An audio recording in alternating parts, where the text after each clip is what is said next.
નમસ્કાર. ચાલો આજે એક મજેદાર વાત કરીએ. ક્યારે વિચાર્યું છે કે સોનાનો ભાવ વધે તો ઘરેણાં બનાવવાની મજૂરી એ કેમ વધી જાય છે? આજે આપણે સોનાની ખરીદી પાછળનું આ જ છુપાયેલું ગણિત સમજવાના છીએ. અને હા, આ જાણ્યા પછી સોનું ખરીદતી વખતે તમારો વિચારવાનો અંદાજ કદાચ બદલાઈ જશે.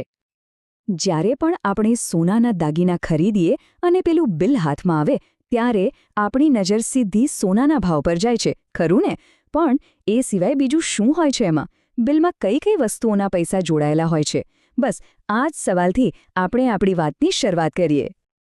તો ચાલો સૌથી પહેલાં એ સમજીએ કે આ ઘડામણ ગણાય છે કેવી રીતે. આને એક જાતની ટકાવારીની રમત પણ કહી શકાય. જુઓ, આ એકદમ સાચી વાત છે.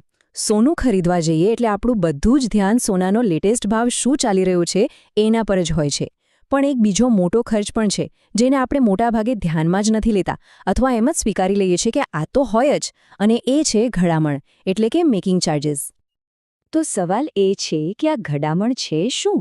એકદમ સીધા સાદા શબ્દોમાં કહું તો એ કારીગરની મહેનત છે, એની કળાની કિંમત છે. જે કાચા સોનાને એક સુંદર મજાના ઘરેડામાં ફેરવે છે ને, બસ એ જ મજૂરીનો ખર્ચ એટલે ઘડામણ. અને બસ અહીંથી જ આખી વાત રસપ્રદ બને છે. મોટાભાગના જ્વેલર્સ આ ઘડામણ કેવી રીતે ગણે છે ખબર છે? સોનાના જે તે દિવસના ભાવ પર ટકાવારી લગાવીને, જેમ કે 10%, 15% કે એનાથી પણ વધારે. અને સાચું કહું ને તો પહેલીવાર સાંભળવામાં આ બધું બરાબર જ લાગે, એમાં કંઈ ખોટું નથી લાગતું. પણ શું ખરેખર એ બરાબર છે? આપણે એ તો સમજ્યા કે શું થાય છે, પણ હવે સવાલ પૂછવાનો સમય છે કે શા માટે આવું થાય છે. ચાલો આ જે સિસ્ટમ ચાલી રહી છે ને એની પાછળના તર્કને જરા તપાસીએ અને જોઈએ કે એમાં ગડબડ ક્યાં છે. અને આ જ છે આખી વાતનો મુખ્ય સવાલ. જરાક શાંતિથી વિચારો. જો સોનાનો ભાવ બજારમાં વધી જાય તો શું એ ઘરેણું બનાવનાર કારીગરની મહેનત પણ આપોઆપ મોંઘી થઈ જવી જોઈએ? આ વાતમાં કોઈ લોજિક દેખાય છે? ચાલો હવે એ જોઈએ કે આ જે અજીબ ગણિત છે એની આપણા ખિસ્સા પર સીધી કેટલી અને કેવી અસર પડે છે. એકદમ સરળ ઉદાહરણથી આખી વાત સમજી લઈએ. ધારી લો કે તમે સોનું ખરીદવા ગયા અને ભાવ છે 50,000 રૂપિયા પ્રતિ તોલા. હવે જ્વેલર 10% ઘડામણ લે છે. તો 50,000ના 10% એટલે થયા 5,000 રૂપિયા, બરાબર? હવે માની લો કે થોડા સમય પછી સોનાનો ભાવ વધીને 70,000 રૂપિયા થઈ ગયો.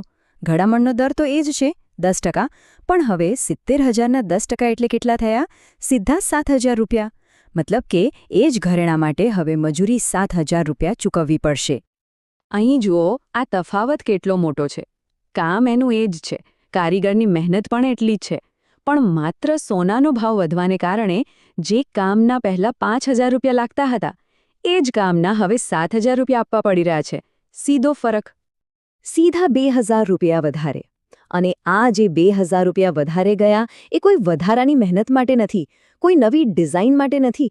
એ માત્ર ને માત્ર સોનાનો ભાવ વધ્યો એના કારણે ગયા. અને આ જ તો આખી સિસ્ટમની સૌથી મોટી તાર્કિક ભૂલ છે. જે કામ થયું છે એમાં કોઈ ફેરફાર નથી. કારીગરનો સમય એટલો જ ગયો, એની કળા પણ એ જ છે, પણ મજૂરી વધી ગઈ. કેમ? કારણ કે કાચો માલ એટલે કે સોનું મોંઘું થઈ ગયું. તો હવે આપણે આખું ગણિત સમજી ગયા, પણ હવે સવાલ એ છે કે હવે શું? આ જાણકારીનો ઉપયોગ કરીને આપણે એક સ્માર્ટ, એક જાગૃત ગ્રાહક તરીકે શું કરી શકીએ? એક વાત સ્પષ્ટ કરી દઉં, અહીં આપણો હેતુ કોઈની ટીકા કરવાનો કે કોઈના પર આરોપ લગાવવાનો બિલકુલ નથી. મુદ્દો માત્ર એટલો જ છે કે આપણે એક ગ્રાહક તરીકે જાગૃત બનીએ, અને જાગૃત ગ્રાહક બનવા માટે આ નાનકડા તર્કને સમજવો બહુ જ જરૂરી છે. તો હવેથી જ્યારે પણ ઘરેણાં ખરીદવા જાઓ ત્યારે થોડા સવાલો પૂછવામાં સંકોચ ન કરતા. સીધું પૂછો, આ ઘરેણાં પર ઘડામણ કેવી રીતે ગણી છે? ટકાવારી પ્રમાણે છે કે પછી ફિક્સ રેટ છે? એ પણ પૂછી શકાય કે મશીનથી બનેલા અને હાથથી બનાવેલા ઘરેણાં માટે ઘડામણનો ચાર્જ અલગ અલગ છે? આ બધી જાણકારી માંગવી એ આપણો હક છે. ફરીથી એક વાત સ્પષ્ટ કરું કે આનો મતલબ એ નથી કે આપણે કારીગરની મહેનતની કિંમત નથી સમજતા કે પછી આપણે પૈસા આપવા નથી માંગતા. બિલકુલ નહીં.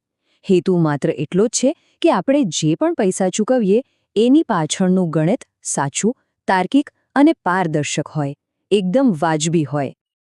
તો હવે છેલ્લો સવાલ તમારા માટે. આખું ગણિત સમજ્યા પછી શું હવે પછી ઘરેણાં ખરીદતી વખતે તમે આ સવાલ પૂછશો? યાદ રાખજો, તમારો એક નાનકડો સાચો સવાલ કદાચ તમારા હજારો રૂપિયા બચાવી શકે છે. છે ને વિચારવા જેવી વાત?